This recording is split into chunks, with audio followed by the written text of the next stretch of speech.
तर अजितदादांच्या अपघातावर आता सीआयडी माहिती देणार आहे थोड्याच वेळात। पुण्यामध्ये सीआयडीची पत्रकार परिषद होणार आहे। एक अत्यंत महत्त्वाची बातमी, अजित पवारांच्या अपघातानंतर जे काही शंका उपस्थित झाल्या होत्या त्यावर सीआयडी आता काय भूमिका मांडते, कशा पद्धतीने तपास झालाय, या संदर्भात काय सीआयडी नेमकी माहिती देते हे पाहणं महत्त्वाचं आहे।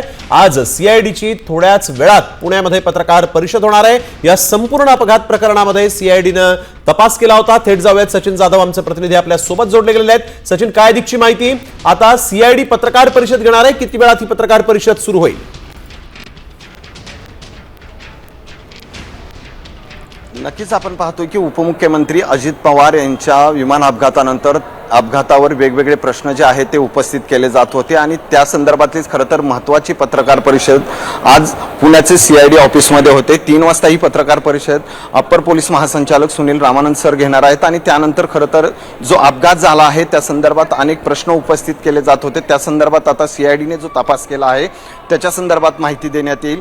एकूणच आपण पाहतोय की आमदार रोहित पवार ही जो अपघात झाला त्यानंतर अनेक दिवसापासून हा घातपात आहे याच्याबाबत वेगवेगळे पुरावे देत आहेत, वेगवेगळी माहिती देत आहेत, त्याच्या संदर्भातला तपास केला जात नाही। त्याच्यामुळे ते आज बारामतीला होते, त्या ठिकाणी त्यांनी पोलीस स्टेशनला तक्रार दिली। मात्र आता जो सीआयडीने तपास केलेला आहे, सर्वात महत्त्वाची माहिती खरं तर सीआयडी काय देतं हे पाहावं लागणार आहे, कारण या अपघातावर अनेक जणांनी प्रश्नचिन्ह उपस्थित केली होती आणि या प्रश्नाला सीआयडीकडून काय उत्तरं दिली जातात किंवा या अपघातासंदर्भातली काय माहिती नवीन समोर येते हेही पाहावं लागणार आहे। त्यामुळं 3 वाजता अप्पर पोलीस महासंचालक सुनील रामानंद सर या संदर्भात माहिती देणार आहेत, त्यामुळे त्या माहितीमधून काय समोर येतं हे पाहावं लागणार आहे। आमदार रोहित पवार ही या ठिकाणी काही वेळात पोहोचणार आहेत, त्यामुळे तेही अप्पर पोलीस महासंचालकांची भेट या संदर्भात घेणार आहेत, झालेला तपास आणि त्यांनी पत्रकार परिषदेनंतर जी माहिती देणार आहे त्याही संदर्भात ती त्यांच्याशी बोलणार आहेत। त्यामुळं आता या ठिकाणी काही वेळात पुण्यातल्या सीआयडी कार्यालयामध्ये जी पत्रकार परिषद होणार आहे याकडे सर्वांचं लक्ष आहे। बिलकुल, धन्यवाद सचिन, आपण दिलेल्या सविस्तर माहितीसाठी। या संदर्भातले सगळे ताजे अपडेट